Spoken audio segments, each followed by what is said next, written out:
Hello and welcome to The Stinger, a superfan's guide to Marvel, Star Wars, DC, and much more in fandom entertainment. I am your co-host, Josh Gann.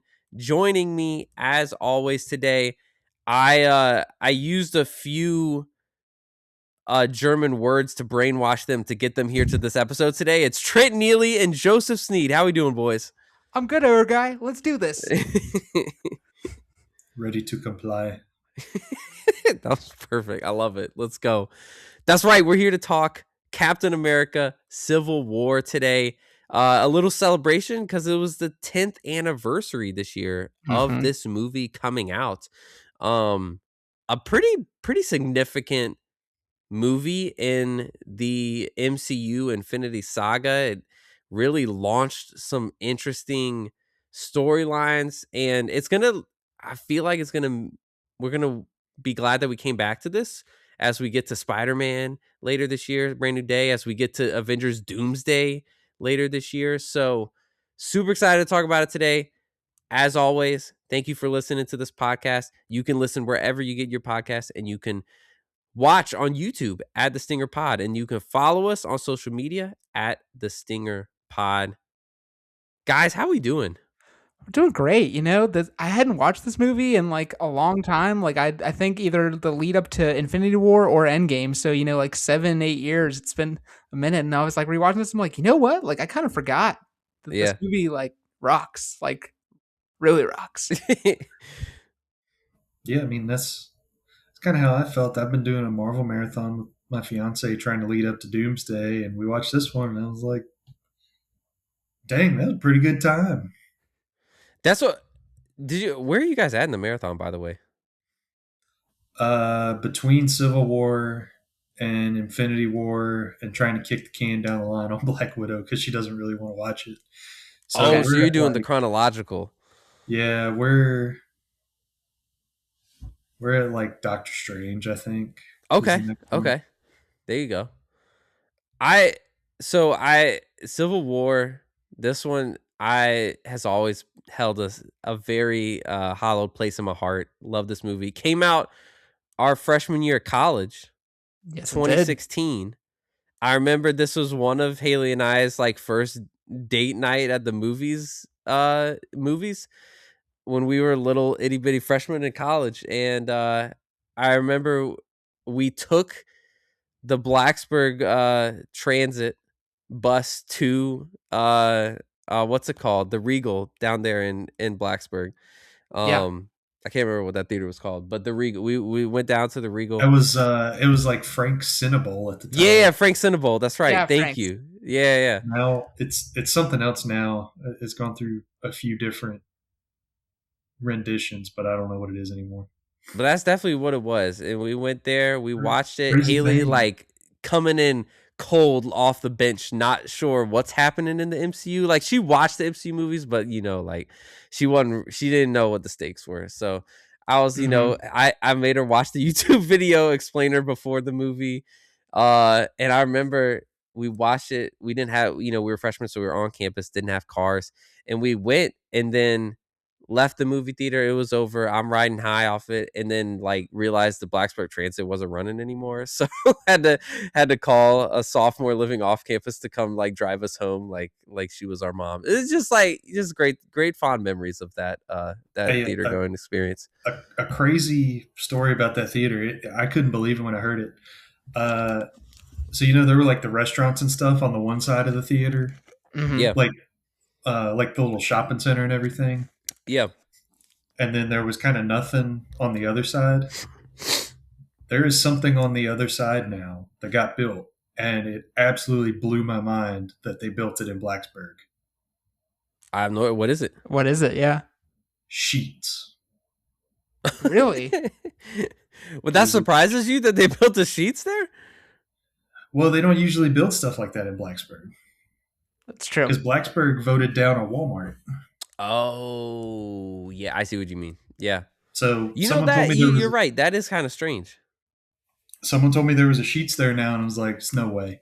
And I was driving. Can't be real. You saw something. I was driving into Blacksburg one day and was like, "Shoot, there's a Sheets here now." Okay, yeah, that actually that is pretty crazy. Um, good times that saw a lot of the peak stretch of the MCU at that theater. You know what I mean? Like, Yes. Trent, I think you, me, Harry, and Derek went and saw Infinity War there. Yeah, I believe we did. I think we saw every big MCU thing there for like most of the college years, I want to say. yeah, Now we saw Black Panther and Endgame in Christiansburg.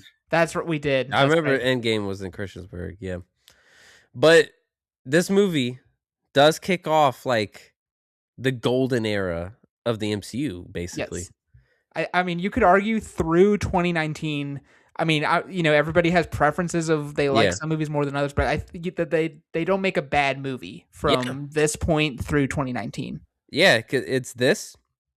Doctor Strange comes out later, 2016. Then you go Guardians Volume 2. Not the best out of the trilogy, But but not bad. definitely not bad.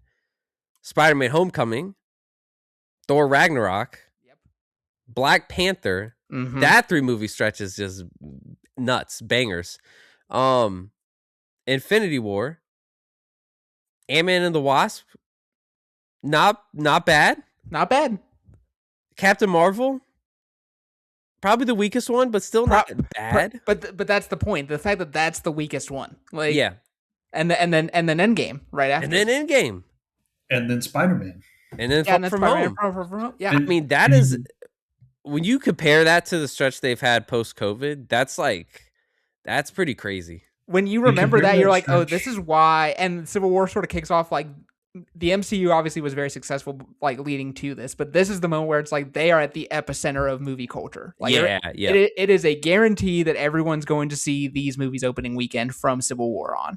Yes. And I don't think you look at any studio, and it could be regular Disney animation, Pixar, Warner Brothers, any of them, and look at a 4 year stretch. Almost every single one of those movies made over $1 billion. All of Yeah. them might have, because even Captain Marvel made over $1 billion. Right. I think.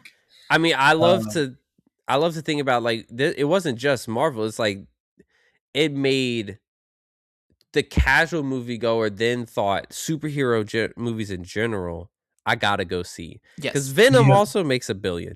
Like Venom does not make Wonder $1 Woman. billion if it's not in this mode of like yeah, everything is awesome, yeah, everything superhero movie. I mean, the DCEU was struggling. Like BVS is the same year as Civil yes, War, and not as critically received. But Aquaman in 2018 makes $1 billion.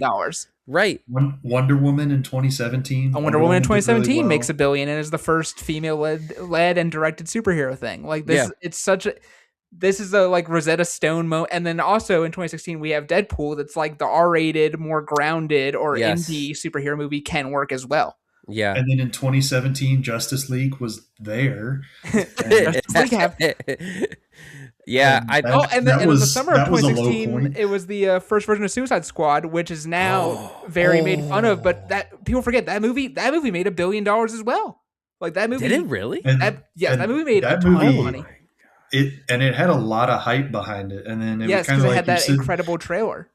you're sitting in the movie theater and you're like, dang, is this trash? Is this the worst movie I've ever seen? I never. Oh man, my Suicide Squad viewing. I watched it with some buddies from high school because I was home for the summer. Mhm. Dog, I've never seen like people more angry in that theater. Yes. I've never seen people more angry watching that movie. But this really was a moment. It really was the dawn of the like superhero dominance. Yes. Because we had gotten two Avengers movies already. We had gotten the slow build up, obviously Nolan's Dark Knight trilogy, and it all kind of leads to this moment kicking off of Civil War. This is also, I always thought it was so surreal in the moment how this movie came out pitting Captain America versus Iron Man, and it's kind of politicized, and we'll talk about it in the movie. Yeah. And then you get Batman versus Superman, another like heroes fighting each other. Yes. The same year that Trump gets elected, and we got Trump versus Hillary. It was a really It was a thing. It was just real. It was a thing that like the stars aligned in this way of like, 2016 is a year where like I do feel like our society politically changed forever, and it's like these superhero movies kind of foreshadowed it a little bit. Well, and 2016 was the year, I believe I'm getting it right, where rest in peace, our boy Harambe. Yeah, I yeah, think that was the year. oh Everything yeah, that was changed the year when of it Harambe Harambe. was. died. It was Kevin Durant Harambe's. signing with the Warriors. Oh, that was that was back when I still watched some basketball and was like, Very that's ominous, ominous times. But yeah, um, Rogue One came out in 2016. Rogue that's right. One and Oh, like sort of Rogue like One. changed Star Wars a little bit of like, oh, Star Wars is gonna go off in all these exciting new directions and have Yeah. a ton of different movies forever, and it's like, no.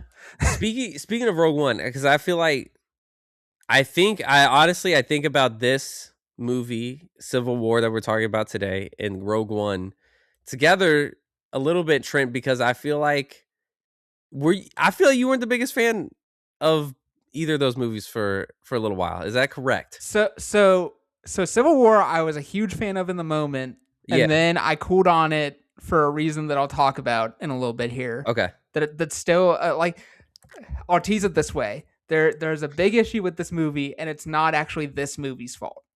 Interesting. It's how the MCU proceeded after this movie. That's the problem. And then Rogue One, yes, that my hot take is that Rogue One is my second or third least favorite Star Wars movie overall. I think it is gorgeous looking and it has great moments. I think the characters are incredibly underwritten in Rogue One. He said it. And He said it. I think people inflate the third act because the third act is incredible, but there's 2/3 of a movie before that.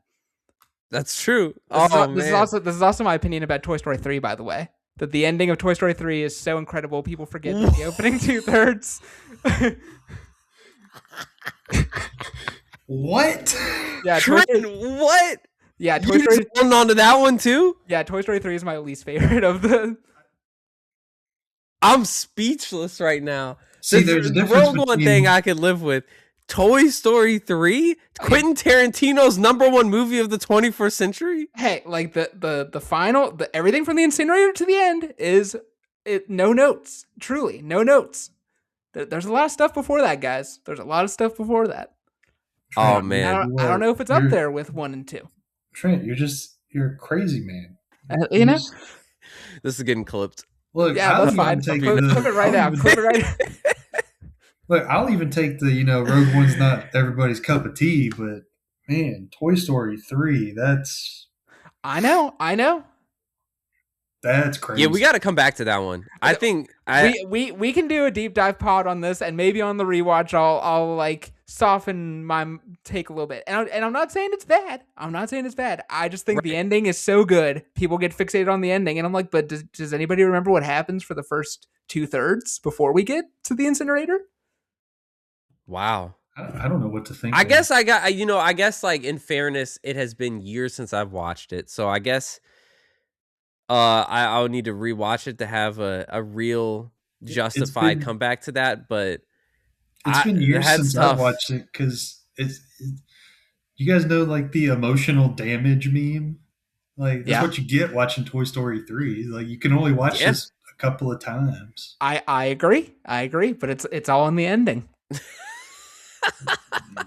This is amazing. Oh man, for the record, those are like my 2 hottest takes about like fandom thing. Everything else I'm like pretty lockstep. You just unloaded the clip back to back on us like that. That was crazy. Well, all right, back to Civil War. I don't know how we move on. Trent, we got to rebuild trust as a group. If you have any Lord of the Rings hot takes, I'm coming through the screen. Like, it's on. I don't think so. I mean, is the fact that Two Towers is Two Towers my least favorite of the 3? Is that it's a hot okay to take? say one is your least favorite of the 3. Two Towers is my least favorite of the 3. But it's like no, this movie's still like kind of goated. Right. like Helm's Deep is still like one of the best things Yeah, ever put to camera. So right. I guess that's basically what you were saying about Toy Story 3. yeah, yeah. Okay. You know, work on your delivery of that. Yeah. Man, Toy Story 3 is just trash until the end. I didn't say it was trash. I didn't say it. I said the ending blinds people to the rest. That's all I ever said. That's amazing. We'll circle back. We'll circle back at a later date. Um, Captain America: Civil War. Yeah. What'd you guys think rewatching this movie? I rewatching it and I was like the first thing that struck me was, and I mean this is a compliment now that I know you guys don't trust me, but I'm like the way the plot of this movie works is so fascinating that there's not a conventional like a lot of plot. It's really just No. 5 straight action sequences because Mm. it's Lagos, Mm-hmm. then the Bucky escape in Europe, then the jailbreak brainwash, then the airport, then the final fight. And I was like, what's so cool about this movie is that since it's just about these group of Avengers who we've known through all of these movies, this movie can just be them reacting to each other. And it can just be this Yeah. continuous stream of action and not a lot of conventional dialogue scenes. But what's great is a few of the quiet dialogue scenes that we get are awesome. Like the one scene of Robert Downey and Chris Evans after they get arrested, and like he almost gets him to sign the accords, Yeah. and then they fully I'm like, this might be the best performance from Downey and Evans in the entire MCU, or my favorite from like a pure acting perspective. Yeah. That And it's seems just like incredible. I'm just like this movie holds up really really well in a lot of ways. And like I'd kind of forgotten it. Like I will say I won't spoil it in case we talk about this at a later date. This was like ranked number like 21 in my letterbox ranking of the MCU, and then after this rewatch, I bumped it to like 11. Really? Yeah, That's a massive jump. I was like, you know what? There's very little actually wrong with this, except one thing that will bug me that I'm saving. I'm building up to something, guys. Yeah, that's fair. That 21 is really low. Or actually, it may have been like 19, but the point is, it was like late It doesn't teens, matter. and then I That's still It's the low same too. thing. That's I know, still I know, that's still I know. low too. Well, the thing is though, I think in light of Infinity War and Endgame, I kind of had the perception that this movie was kind of like the, ugly stepchild of those two Avengers movies that the Russo brothers would go on to direct because it's basically Avengers 2.5. Yep. But I always felt like it was way better than the perception was, and I felt like I was affirmed of that on my rewatch. And so I was excited. I was excited because I was ready to come in here and kind of persuade you, Trent. But I think the movie might have done that a little bit on its own. So No, I was um, like, I kind of rekindled the obsession. Like, I kind of yeah, want to rewatch it like already yeah. again. Joseph, how about you? Yeah, I mean, I enjoyed it. It's so interesting going back and watching all of these, knowing what's coming down the line. Yeah, Um, seeing these very personal disagreements that are going on between the different guys. But then how they weave in things that have happened before, because they're bringing in like um, almost like the Man of Steel thing of like, why did Superman destroy Metropolis? And then they come in and they're like, hey, Avengers, you guys have destroyed a lot of stuff, and that's not great. And so it's kind of like, okay, they destroyed a lot of stuff, but they also saved a lot of stuff. I did get a little more irritated with Tony Stark on the rewatch. really. Yeah. What was it? What was it? So they're talking about, Sokovia is a big thing that pushes the plot of the movie forward from Age of Ultron. Tony's like, Sokovia was a big mess up. We need to be put in check. I'm like, no, no, no, no, no, no, no, Tony. The Avengers don't need to be put in check. You need to be put in check for making Ultron. Captain America didn't make Ultron, and, True. and Thor didn't make Ultron. The rest of these guys didn't make Ultron. So yeah, if you want somebody to kind of be oversight on you, I think that's a great idea. But you're projecting all of this stuff on the rest of the Avengers. Didn't have anything to do with that. Although so is So Cap sort of on the other side because his whole thing really at the end of the day is about Bucky being innocent and he ends up Right. being right. But like he's basically like because I believe so hardcore that my BFF is innocent, I'm gonna drag Clint out of Yeah. retirement and Scott Lang into yeah, this and but I think Tony's was more frustrating and inconsistent because it was still him not taking all of the responsibility for what he did with Ultron. I don't disagree. Because there's two Yeah. people that are responsible for that, and it's Tony and Bruce Banner. Bruce Banner's in space, but nobody knows where he's at. Right. Right. And then Tony's there, and Tony's like, "Let me just shove this off, and let's spread the blame for this on everybody." When he's like, "We killed this lady's son," like, well, Tony, I don't think you could say "we" on that. You can say "I killed this lady's son," and I think that would be somewhat valid. But like, Captain America was just kind of trying to sweep up the mess that you made, and that's just the way Yeah. I it do really happened. like that scene with Alfred Woodard though, where I'm like, this is the scene that we don't get in the MCU anymore of like just a normal quote normal person Yes. like coming off the screen Yeah, and being like, Yep. my son just happened to be like around while you guys were doing awesome superhero stuff, and like that's your fault. Like I do think that scene is awesome. To yeah. I think that scene is great, and I even think dealing with Tony's guilt on that is great. yes. But I wish someone had said when Tony was talking about Ultron and Sokovia, like, "Buddy, I don't want to be a jerk. That was all your fault. Like, that wasn't a little bit our fault. That was like everything that happened there was directly your fault." Yeah. Yeah, So I mean, that's that, yeah, that's pretty true. And Bruce too. But I I think this movie, to your point earlier, Trent, yeah, I forgot how magnetic RDJ was as Tony Stark mm-hmm.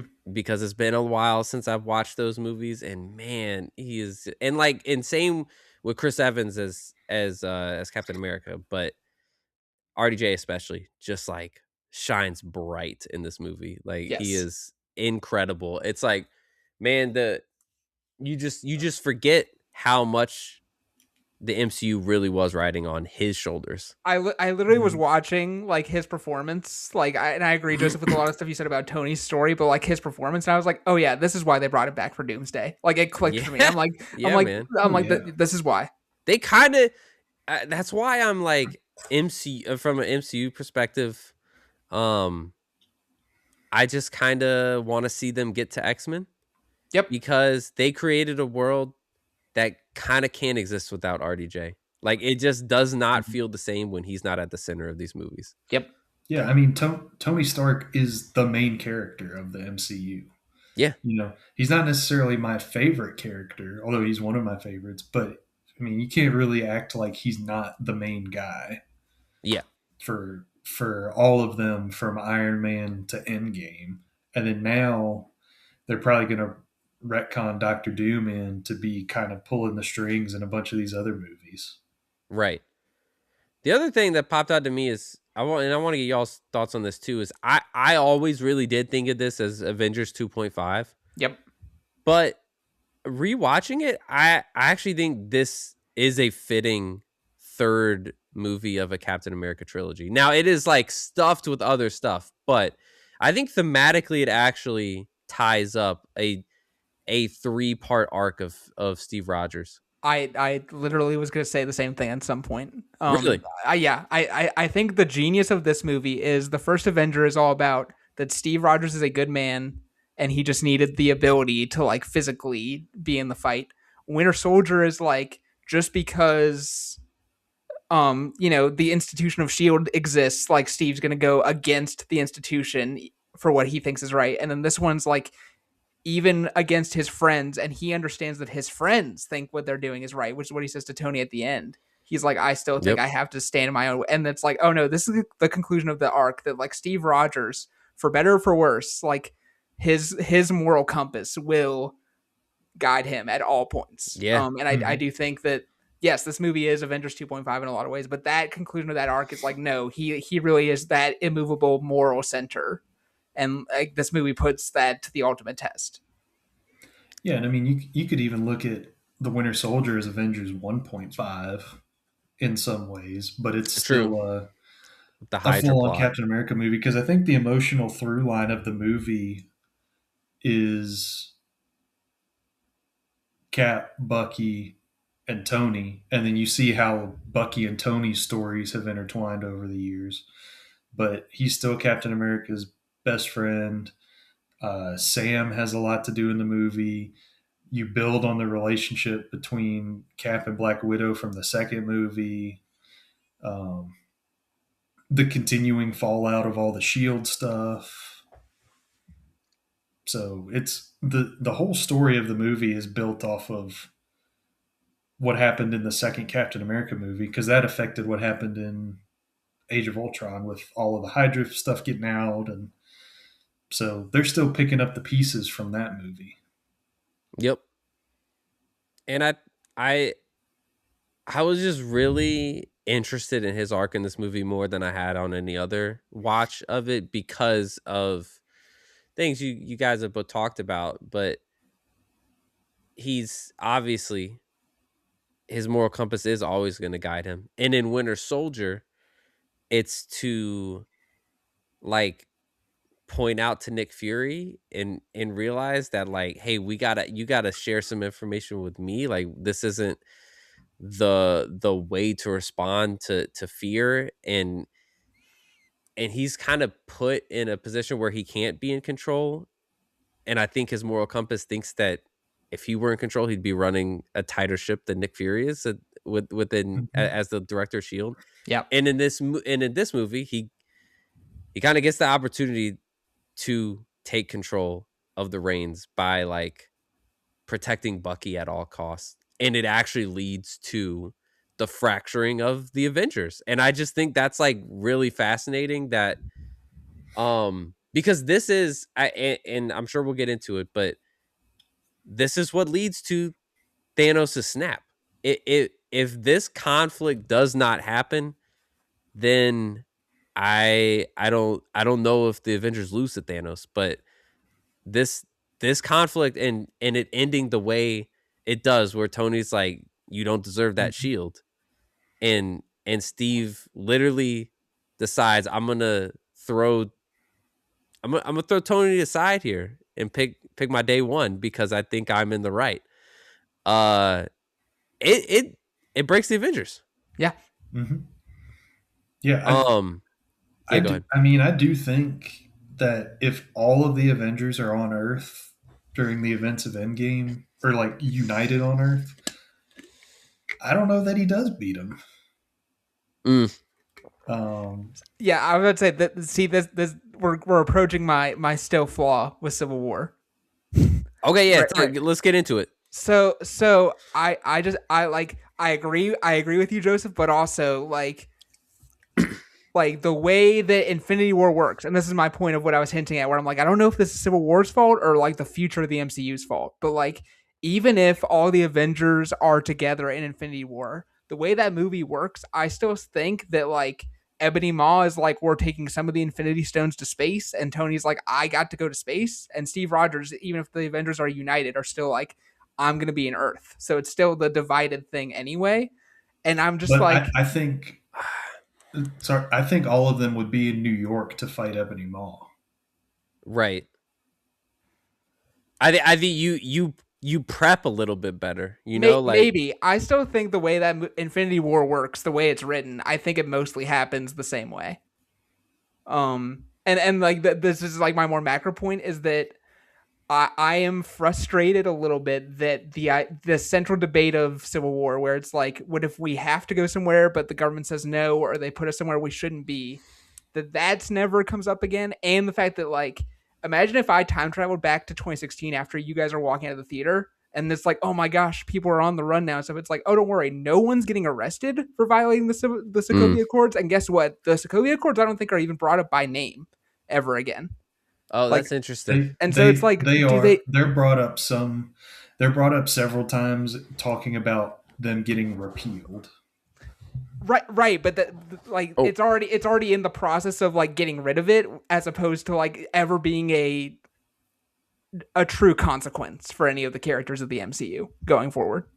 I will say, that it's not totally out of line with the way legislation works It, in it's our it's world right it's now. it's not, but I like okay. So I have a whole little sub thing. I don't know if you want me to do it now of like an Yeah, alternate MCU timeline a yeah. little bit. Now let me say this disclaimer that I'm not saying I'm doing my job better than the writers, and some of the things I'm going to say are projects they didn't know existed back then. But so just go with me a little bit here and see what you think. So everything through Winter Soldier is the same. Instead of Age of Ultron, we get a different Avengers 2, but it does still set up the conflict between Tony and Cap that we see in that movie. Then we get Civil War with a different thing instead of Sokovia being the catalyst. Then we get Black Widow because it chronologically takes place then anyway. And then in Spider-Man Homecoming, part of the reason Tony's like, I need you to stay on the ground is the government's trying to arrest anyone who's a Mm, vigilante. And he's like, I don't want you to get arrested. And then we get a secret Avengers, Cap, Black Widow, Falcon being on the run movie. mm. Then we get Infinity War and Endgame, and maybe even on the TV side, Daredevil can be about Matt Murdock fighting the Accords. Oh, I kind of like that. And I think if it's just a couple more years of like this being a consequence of not just supervillains, but people potentially getting arrested and fighting to repeal the Accords, it just makes it last a little bit longer. That's definitely a fair point. Yeah. I think that's a bigger problem the MCU deals with too. Is they don't fully commit to status quo changing events. Correct. Like No. if you look at the fallout of like the snap and the blip, they're just like, oh, that was funny. Like Yeah. there is a Yeah. lot of It's Right, and become a joke. this is part of the reason I like Iron Man 3 is that Shane Black for that movie was like, let's look at how Tony Stark going into a wormhole and seeing aliens would Yeah. actually affect him, and like that would change his entire perception of like existence a little bit. yep. Yeah. And that he's actually Because like struggling with that, and not just like, whoa, it's crazy that like aliens went to New York that one time. the big thing, the thing I've seen so much is, say you got like a man and a woman that are married. Snap happens. One of them gets dusted and one of them stays. Goes through the grieving process, gets remarried again, and then the spouse comes back in the blip. Like, am I double married now? Who is my actual wife? I've had. What if I have a kid with this one and not that? Like, there's so many different things that could happen. Therapists are going to be getting paid overtime in that MCU world of like, I grieved my best friend that like got turned into dust for 5 years. Now they're back and they're 5 years younger than me. What Yeah.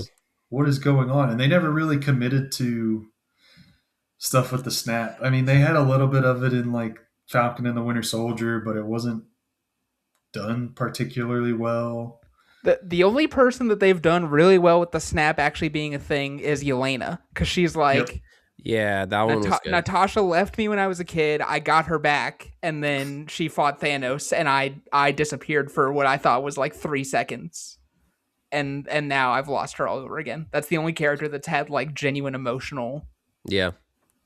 Yeah, and I even Clint was like, I was a bloodthirsty ninja for 5 years. Yeah, Let me go for a New York I Christmas with my decided to kids. lose my soul for 5 years. Um, I want to propose something to you, Trent. Yep. So I think this is how we're talking about like Infinity War would it have played out differently Yeah. without the breakup in Civil War. I think this is how it plays out differently. I think Tony and Steve don't get to talk in Infinity War. Right. And like the last puzzle piece to fit the gauntlet is the Mind Stone Vision. And that is who is paired with Steve on Earth. Steve is responsible for what's happening on Earth, basically. Yeah. Everyone's following Steve's orders. I think if Tony and Steve are communicating, and because when they're together, they're I don't think there is one alpha leader of the Avengers. I think they're co-leaders. Mm-hmm. And I think if they're together and they're talking and they haven't, like, they've repaired, they're not still broken up and not talking from the Civil War, I think they kill Vision first before Thanos can get there. Because Steve by Ooh. himself is like, obviously that's the amoral thing to do. We'd never leave. He's the soldier, no man left behind. We do whatever we need to do to protect our people. And I think Tony's bringing in a little bit more of just a like tactical approach. Like, all right, this is how we stop him. We get rid of one of the stones. Yeah, Let, let that's me true. let me throw this out there too, though. If Tony's back on Earth still, and they know about this stuff, Tony and Shuri probably get the stone out quicker. They do. Probably. True. Yeah, That's that the other. too. That is the big thing, and that I actually Yeah. did clock in Infinity War in 2018. That's a great point. Yeah. Yeah, I mean, I think that's probably because most of the other areas, like Thanos is still gonna get the stones.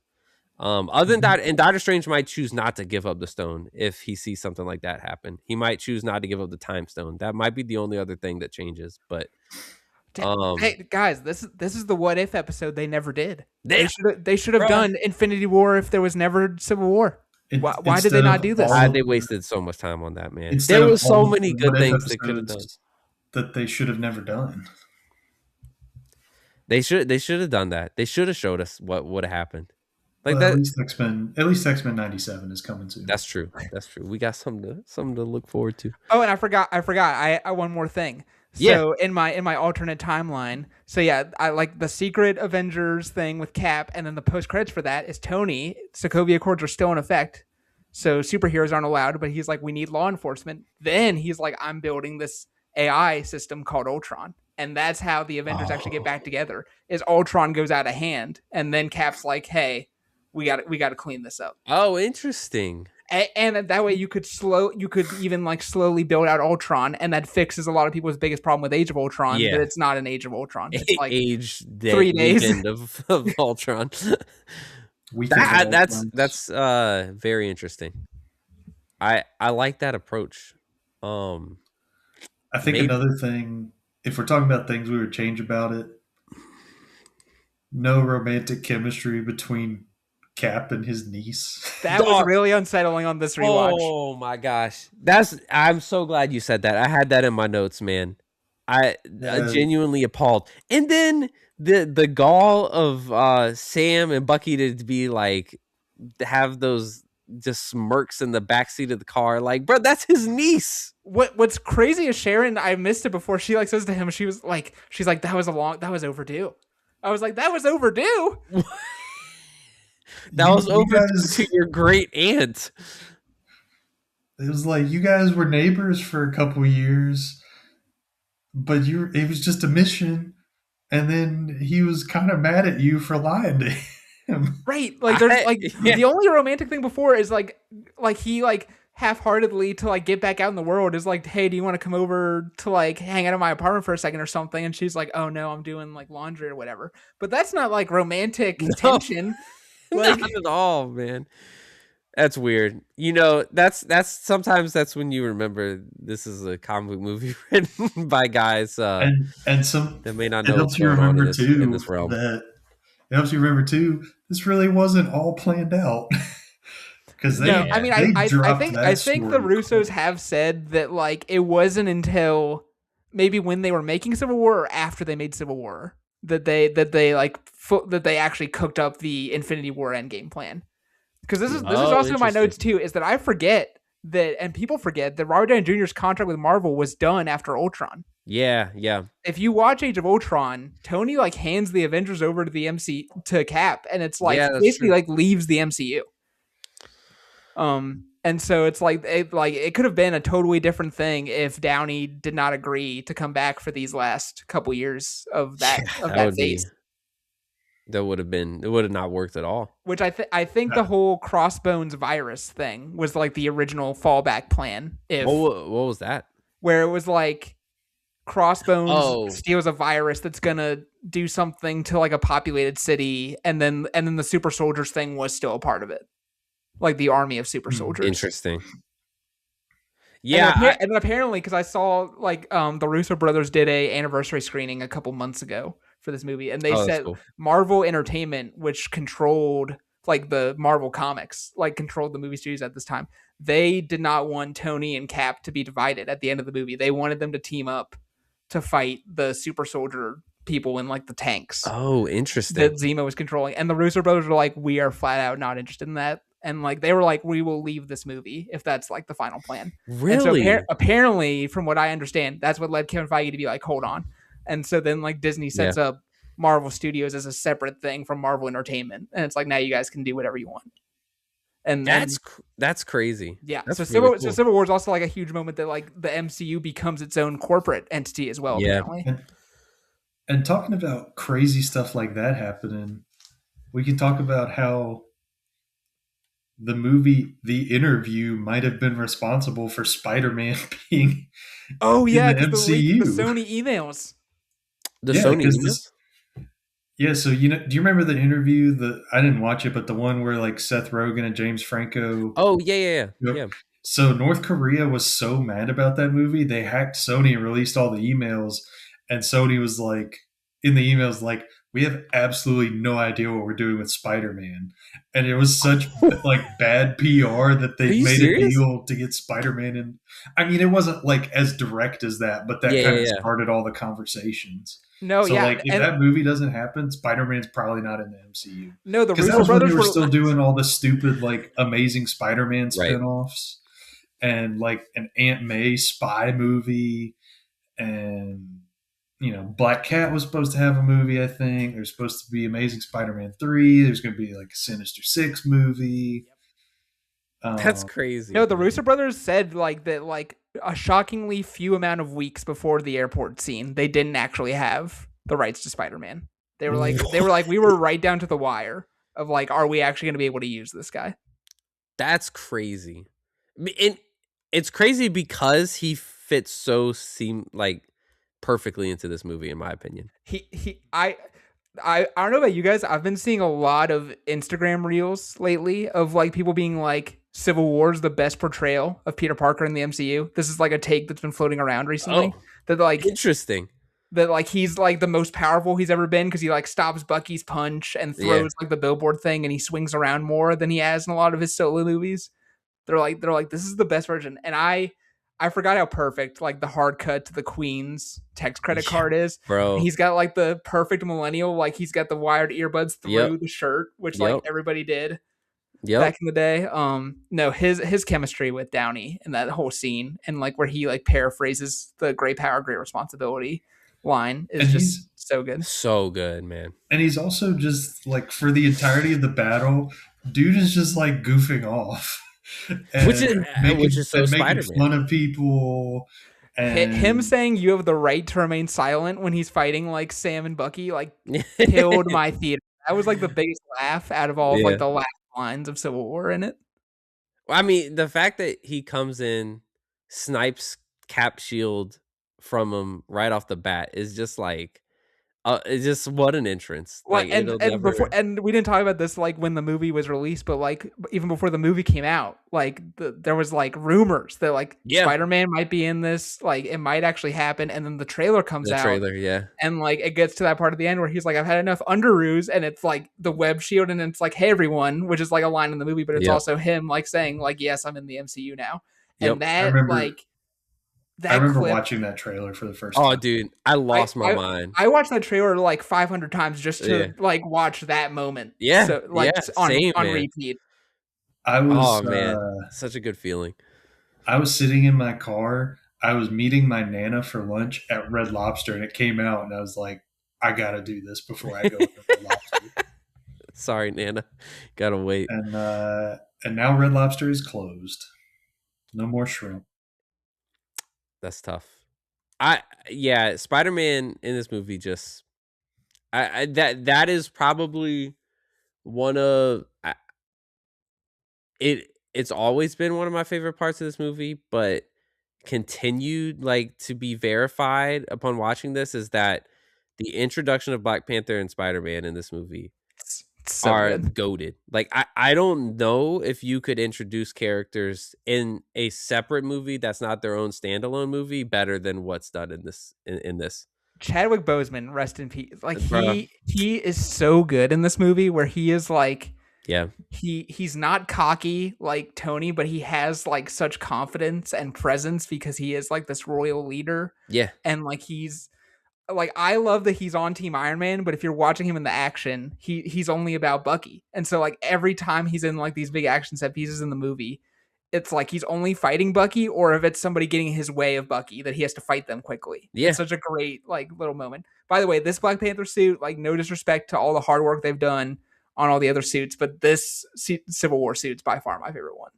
Oh, cool. It like It's it looks so much better to me than the nano suits that they it's do. kind of like how you look at the old Iron Man suits that have like the bulk and the weight to them, Yes. and you're like, the new like the nano suits are cool, but I just really like how the old Iron Man suits feel.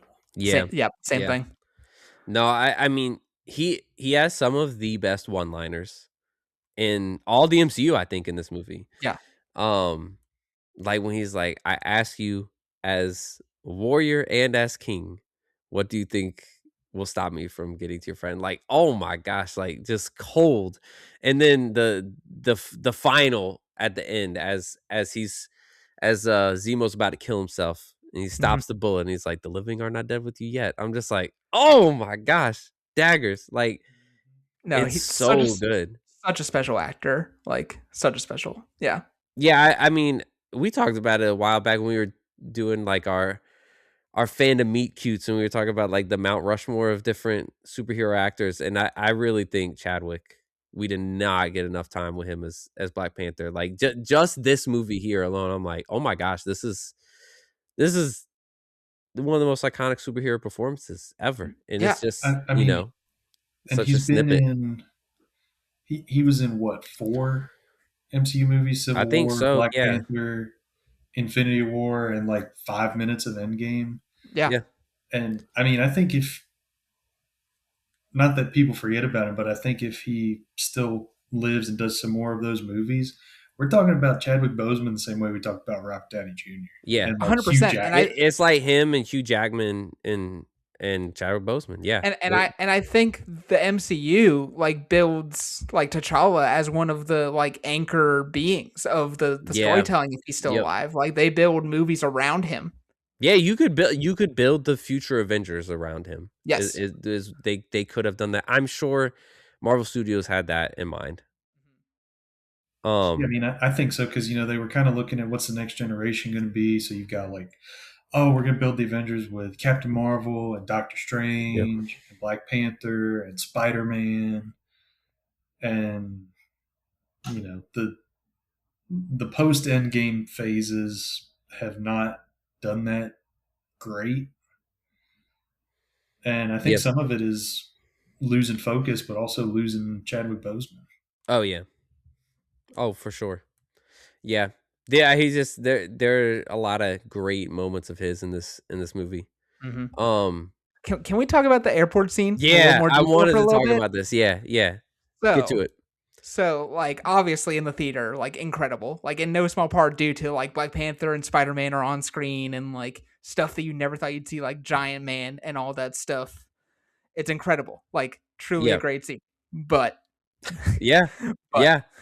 I think from a choreography standpoint, it's like the weakest actually of Yeah. all of the action set pieces in this movie. Like all of the other action scenes are so good in this, and I'm like, you know what, like and sort of on a deeper level, I'm like, you know what? If Doomsday ends up being a fan service nothing fest, I think we can really point the seed of it to the airport scene in Civil War. Because as cool as that movie, as Ooh. cool as the airport scene is, like that, and they even joke about it in the movie of like Scarlet Witch saying you were pulling your punches. It's like that moment is awesome, but like it doesn't actually mean anything except Rhodey getting injured. That's the only thing that like really means anything. I think it's not only that, it's what you said. It's like when I was rewatching it at home, I was kind of losing interest. I'm not gonna lie. It's because and of course in the moment in 2016 it's what they had to do, but in like it's so apparent rewatching it now of just like we have to have like this person do one cool thing real Yeah. quickly and just going bang bang bang through the group to give It each person their like one little moment that it's not it's just a montage of cool bits, but it doesn't actually like move the story forward. no. The chase scene with Bucky and like Black Panther showing up partway through and they're like running faster than cars. Like that scene to me was electric on rewatch. That was maybe my favorite upon rewatch. I was like, I think "Oh, it's my favorite. this is awesome." And you could tell a difference in the effort they're putting in the fight with Yeah. the final fight when Tony's like, Yes. "No, I'm Yes. actually here to kill I'm somebody trying to now." kill you. Yeah. Yeah. No, but it's so great because it's two contradictory objectives where he's 100% trying to kill Bucky, but Steve and Bucky aren't trying to kill him. They're just trying to disable parts of the suit. Like neither of them are going for like kill moments. Like Cab just tries to knock out the boots, and like Bucky tries to rip out the arc reactor. And I'm like, this is such a good. This is how you do story like character based storytelling. I see. I At the end, Steve almost went for the kill. Nah, I he wasn't gonna do it. he didn't, but I look. This is where, if I'm just gonna be honest, this is why the whole Steve Rogers arc hit so much for me, is because there's a moment I think that Steve like loses a little bit of that moral purity, and I think it's when he's taking down Iron Man at the end, and he shoves the shield through his chest and the armor, and there is like black in his eyes. You know, he sees blood, and I I really think like him dropping the shield at the end of that fight sequence is like an admission of, oh, I took this too far. I think that part is 100% true. And that's why I do love that moment where he like does the little head nod. And he's like, okay, and then he Yeah, like drops it. yeah. Um, what do you? Yeah, go ahead, Joseph. I mean, I see where you guys are at on the airport fight too. It is like tonally, it feels a little different from the rest of the movie too, That's because part of they're it having too. this like Yeah, big philosophical debate on the basically the superhero registration, which is what the Sokovia Accords are called. And then like they're all joking in the middle of this fight, and the music is kind of swelling like it's this big serious moment. And Spider-Man is like, "I'm a snow speeder now." Which And that joke is great of it like is. him being like, have you seen this old movie? And then being like, how old is this kid? And I didn't carbon date him. Like he's on the Yeah, young side. Like but that all works. so like Um, it works for Spider-Man, but some of the rest of the jokes are like, man, everybody out here is want to be Spider-Man. I, yes, I Like forgot even how Paul Rudd's just throwing out zingers the entire yes, time he's yes. there. And to be clear, I think most of them are funny. Um, mhm. but like It's but it did make me think. I'm like, what? Like, aside from the fan service of getting them all to get like, why is Scott Lang involved? Yeah, he has Like, no reason to and be I there. know in Ant-Man and the Wasp they make that part of the plot, and it retroactively is a consequence where they're like, we're all under house arrest because of you. But in the moment, I'm like, why does Scott Lang agree to like go in this van to fight in this thing? Like, there's no incentive for him to be involved in this. It's yeah, the and same like for Hawkeye, honestly. It's the same for Spider-Man. The difference for Spider-Man, yes. The difference for me with Hawkeye is I do think he to protect Wanda, he still views he owes a debt to That's Pedro fair. for saving his life in Ultron. That's fair. So that I buy. Yeah, to me, I just like this was obviously it played great in the theaters, Yeah. and I just think it went a little long. It is the biggest. That honestly, that was probably my biggest gripe with it. It's like one of those times where you can tell the creators were playing with their action figures, Yes. and it was awesome, and they made something really fun. Um, there's the whether you want to call it a heel turn or a face turn, but like at the end of the fight, Black Widow changes her mind. okay, I yeah, that was also interesting to me. I like And that moment also, though. she changes her mind, and Black Panther is not like, okay, you're coming with me now. Afterwards, they're just like, the last thing you see of Black Widow in the movie, Tony's like, "Okay, bye." Yeah, She just like right. walks away. Yeah, she just She's in the walks off. middle of like the Avengers compound, and she's just like, well, all of my friends are in jail, but I'm not." Yeah, I thought yeah, that's pretty funny. What about the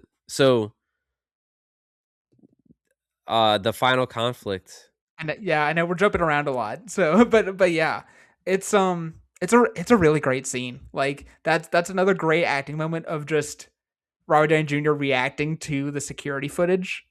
Yeah. Like I'm like, okay, this still hits pretty hard.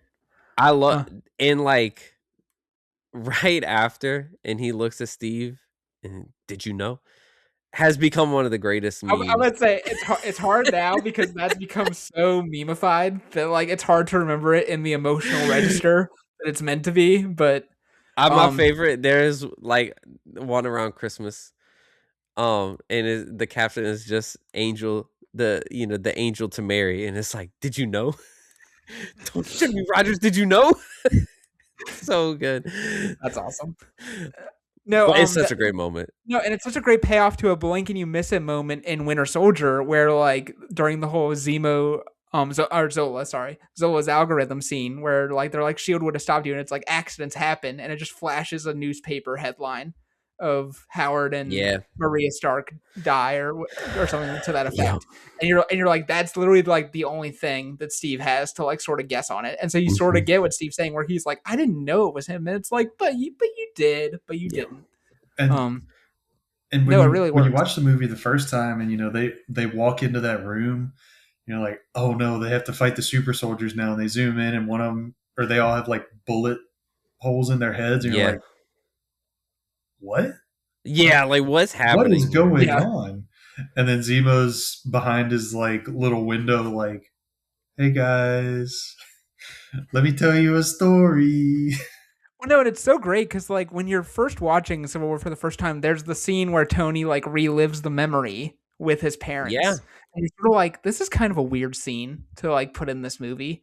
And the movie smartly like it gets so off to the races, you kind of forget about it. Yep. And then like right before you see Howard Stark, you're like, oh, this is where this is all going, and this is why this is all here. By the way, also funny now that like that technology in that moment is what sets off Mysterio for Far From Home. That, Yeah. Yeah, like that true. retroactively, that's all about that now. So that's like a Yep. funny one chain. of, one of the memes I remember from the movie was just Zemo. He shows up and he's like, mission report, December 16, 1991.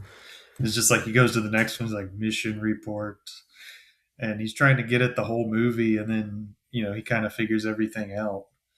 Um, but it showed Zemo in like a different way. Like, he wasn't just a mustache twirly villain. Right. Like, he kind of was, but you're like, oh,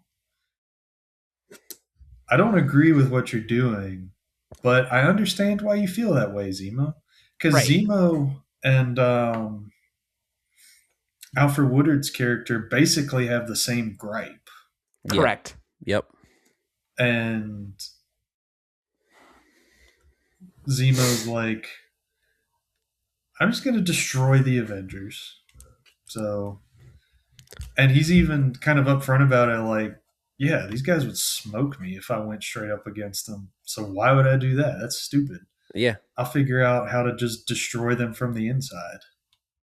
And I think they're able to hide what he's doing really well right up until that moment, in my Yeah. opinion. Yeah. Like rewatching, Because I was they, trying to find like, oh, would you have been able to guess this? And like, I don't think so. Like, I think they really because hide it they, well. well, and they frame it too that he's finding the brainwashing words, Yeah. trying to find the super soldiers, and you're like, Yep. oh, he's going to use the super soldiers to take over the world, and then he Right. does the exact opposite, and that even drives his character in Falcon and Winter Soldier. He's like, no, I freaking hate super Yeah. soldiers, Yeah. and if I Yeah. run into one, I'm going to kill all of them. Right. Right. No, I think it's great. I'm curious. Like, do you guys think Zemo's a good villain? I think I literally had this in my notes. I think he's so underrated. I like Okay. Like, Yeah, talk about it. if you, like in terms of he has a motivation that you understand, and he's one of like 3 villains that succeeded. I think you can argue at least in That's some true. capacity. I Yeah, think it's him, Thanos actually achieving the snap in Infinity War, and Killmonger at least inspiring some level of change in the way that Wakanda interacts with the world. Like that's true. Yeah. I think it's those 3 that actually like succeed in what their sort of some level of what their objective is. And Yeah, I also I really like Daniel Bruhl. I think he's a very like a super talented actor, and I think he's just he you can totally buy that he is like not physically imposing enough to beat the Avengers, but this is somebody who's like obsessed enough to like yeah, learn how to do the whole brainwashing thing yeah. and get the like brainwashing words just right and strategize this thing to perfectly get this to meld the way he wants it to. Zemo is a generational hater. Yes. Yes. Oh, yes. Big time. Yeah, I found myself like I think Zemo the character is written really well. The performance is great. I found myself because I've always been a defender like this is great. Like he's makes so much sense for this movie. This time was probably the first time where I was like, well, does it really make sense that he would be able to track all of this information down as like a Sokovian civilian, you know, like Well, they My say favorite thing is that he can he's like find special forces. He's like Sokovian special yeah, forces. did Sokovian they say like that in this movie? yeah, that's when Okay. Friday's briefing Tony in the helicopter. Okay, Yeah, that's right. he's Yep. like he's like intelligence or spec ops or like Okay, something that like that. that actually does help a little bit. My one nitpicky thing is he says like when he finds the Hydra guy in Cleveland or Ohio or whatever, he's like, "Oh, like Black Widow leaked a ton of things on the internet." And I'm like, "Yeah, but does that mean that like this guy's address in Ohio is just like randomly on a post-it note?" Like All right, well, I what else, like what have we missed? I feel like we've jumped around a lot. I know, I feel bad. I feel like I like torpedoed the No, entire you did. flow of Yeah, the movie. you did not at all. But anything that like stood out upon rewatch that we didn't hit. Crossbones like dies in the first 15 minutes. Yeah, He's just This gone. this is my whole thing of like I assume that like again if Downey had been like I'm not coming back for all the money in the world, that like Crossbones would have been the villain and it would have been like a proper Captain America 3 movie. well, remember they at that infamous not infamous but that famous Comic-Con presentation they tease Captain America Serpent I Society was like, as didn't the they call it which they also teased that as the villains of Brave New World before that yeah, like got that's right. reshot. So they've done this twice now. Yeah. So I think you're right. I think he would have been the villain. Yeah, that was It's a fun fight. Crossbones was yeah, it was fun. I will say I don't know. I found all of the fight choreography to be really really good in this movie. I was like, this, besides Shang-Chi, I think this is the best action the MCU has ever Like done. cuz it's so much hand-to-hand combat. There's like And there's, we're not like Thor and Doctor Strange in this movie. It's all the hand-to-hand and fighters. there's just so many great little moments, like when the SWAT like first busts into Bucky's apartment and they like throw a grenade and Bucky just looks at Cap and like kicks it over to him and he puts it Yes, under the yes. shield so that the flashbang doesn't go like all the way off. Yeah. I'm just like, and like stuff like this. I've been. Yeah, it's funny. I was sort of actually avoiding rewatching a lot of the MCU before Doomsday because I was like, I don't want to be burned out and ungrateful for like the MCU. But then part of me is like, no, you know what? Like these movies do hold up, and Yeah. something did change in the post Yeah. Endgame era. Because part of me was starting to get like in my mindset of like, was it all just nostalgia and hype? Like, and these movies weren't as good as I thought they were back in the day. And I'm like, no, like that they were pretty. They're pretty awesome. Yeah. Yeah. They are. I mean, I this is one of them that held up. Um so I think with that, I didn't posit this at the start of the episode. Anytime we do a rewatch, it's typically for something we're going to claim as a Hall of Fame inductee into our Stinger Hall of Fame. We just most recently did Shrek. And we've got other iconic films like The Dark Knight and the first Pirates of the Caribbean movie in there. Is Captain America Civil War a Hall of Fame worthy movie? I'm going to say no, but Oh, let me explain why. But alright. and also, if you guys both say yes, I won't fight it. Like I'm so on the line about this because while I do think that we talked about earlier that this is a Captain America movie that does stand alone as an Avengers thing, but it is kind of a quasi Avengers thing. I do think at the end of the day, Winter Soldier is the more important Captain America MCU movie if we're gonna put one of those in. And ultimately, I do Mm, think Infinity War, Endgame, and even the first Avengers are more important Avengers movies than this one. So for those reasons, to be stingy about how much of everything we're letting in, mm. I'm going to say no.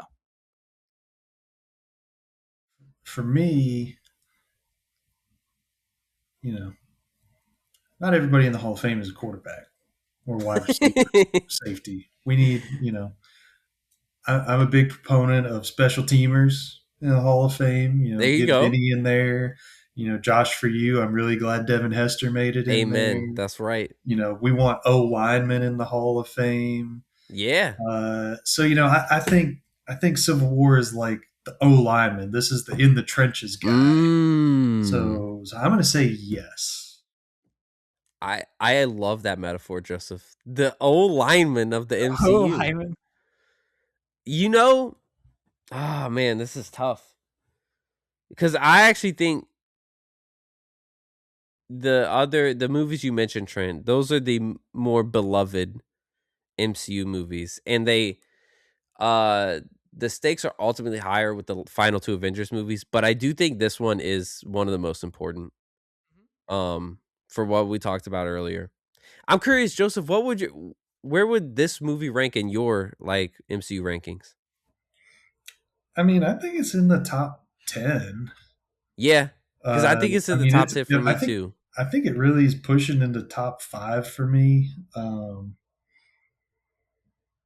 Obviously the Winter Soldier's up there, Infinity War, Endgame, first Guardians of the Galaxy. Yep. Um, it's probably in that 5 to 8 range. Yeah. I think it's there for me too. Um I just think I stand by that this is uh an extremely important MCU movie for the MCU. Um and it's a little like it has some of that cultural importance too, because of the time that it came out and the themes of hostility towards other people that would like kind of branch out from this moment in time in our real life. Mm-hmm. Um, I think I gotta go Hall of Fame. Like I said, I'm not upset. I was right on the line. I'm like, Yeah, I feel like it's you moved it. it's barely not in for me. You So moved it up 10 spots in your ranking, so that's a win for me. yeah, but going from like 18 to like 11 Yeah. is what a day, what a showing. What a day! What a yeah. One of They the ran other a great big 40. one of the other big pop culture things, and I know we're wrapping up. We didn't talk about the very real rivalry that was building up between this and Batman versus Superman. That's Yeah, true. that is true. Like For Batman whatever the versus reception, Superman, yeah, for whatever the Batman versus reception, Superman to flop as hard as it did, Yeah, yeah. and then for this one to take off. yes. It reminds me of like how I was listening to a podcast recently, and they were like, part of the reason that people were so harsh on the finale of Game of Thrones and the Rise of Skywalker in 2019 is that both of those were a few months after Endgame, and Endgame was such a satisfying Yeah, finale that the fact that Rise of Skywalker and Game of Thrones were so flawed made people like extra angry. And like it was sort of like that where like I think BVS, since people were so ultimately disappointed with like the two heroes fighting each other, the fact that Civil War was good, that like raised Civil War's stock yeah, yeah. immediately almost. That it's like, no, that's how you do a movie about the conflict between two superheroes. I think you're right. Yeah, yeah. It is weird that both these movies came out in the same year. I wonder, and it's like, I wonder if we'll get another, with James Gunn's DCU underway and the MCU's gonna enter a new chapter soon. Like, if we'll see another movie where we pit the heroes against each other. Um, I think we're getting it in December. with Doomsday? The rumor has always been and seems to consistently be that Doomsday will at least in large part be about the different teams of like Mm, subgroups in this movie, like who agrees with Doom about how to handle the multiverse problem and who doesn't. interesting. Or the Doom's manipulating people into two sides of the multiverse conflict. And so that will get people fighting against each other. So I Well, think Doomsday will that's have pretty a interesting. flavor of that. So I think it sort of solidifies our decision to rewatch this because I think Doomsday will at least be the closest to Civil War we've gotten. Yeah, yeah, I, I don't see it happening in James Gunn's DC universe. I think the tone of that one is different enough that there may be conflicts between the heroes, kind of like they're building up between Hal Jordan and John Stewart and tension, but I don't think they're going to go, at like least all not with the out main heroes. war They battle. they might Yeah, with like the Peacemaker side of everything, yeah, but I yeah. don't think like they're going to have the Justice League fight at any Yeah, I time. agree because like James Gunn sort of approaches the writing anyway of like his characters sort of inherently disagree already. Like That's true. they're not ever fully on the same page. Like in Superman and the Justice Gang have like a very different view at the start of that movie Yeah, of how to do the whole like Baravia conflict. Mhm. But they're also not throwing punches at each other. Correct. So yeah, yeah, yeah. It'll be interesting to see. Um, I mean, I guess. Hey, look, two say yes, one says nay. I think we got to put this in the Hall of Fame. That's totally fine. That's our first. That's our first non-unanimous decision, though. So I That's a like split that. ballot. We gotta Terrell start wins. promoting more of these movies. That require a debate. Maybe it'll be Toy Story 3 next. But yeah. Toy Story 3 is going to be like when Tom Brady gets in the Hall of Fame, probably. I don't even Last think Jedi Trent's Hall going of to Fame. reign on that parade. Last Jedi, dog. I'm there for it. Last Jedi Hall of Fame. I I'm ready. actually, the thing is, I love that movie, and I still don't know if I could. I could argue for it for Hall of Fame. I love that movie, and I think I could. Okay, I put it. was Hey, kicking next myself 10 years next year. 10 years next year. Put it on paper. Hey, we'll just do Rogue One so Trent can try and convince us not to. That's true. That's true. Hey, that'd be a great pod. Just me being like, we're gonna get it. Don't you worry. In a couple weeks, a little bit with the Spider-Man ranking pod, and me Oh, like I'm excited, guys. talking about Amazing Spider-Man for 10 I minutes. I started watching. We started our. I think Haley and I are gonna do at least the MCU Spider-Man movie rewatch. Nice. So we started Homecoming the other night. Still got to finish it. Yeah, Great, I great got Spider-Man times. 2 in for Toby, and then I'm gonna try to watch one of the Amazing Spider-Man, and then I think I'm gonna do Far From Home for my Holland There you go. rewatch. Yeah, yeah. It's interesting. We'll see. Um, but there you go. Captain America: Civil War Hall of Fame. I proud to induct it into the Hall of Fame. It'll sit right next to Shrek on the walls. I think very very fitting. Obviously, two very tonally similar movies. Um, but yeah, I think that's gonna do it for our episode today, guys. It's been a blast. Yeah, it was fun. It was great to sort of rediscover like why this movie's awesome Yeah, and talk some stuff out. And now my Toy Story takes are in the it's open out there. for the entire internet to come at me. So It's out there in the world. Um, thank you everybody for listening. As always, again, listen to us wherever you get your podcasts and watch us on YouTube at the Stinger Pod and follow us on social media at the Stinger Pod. We will be back soon with some more content and we can't wait to talk to you then.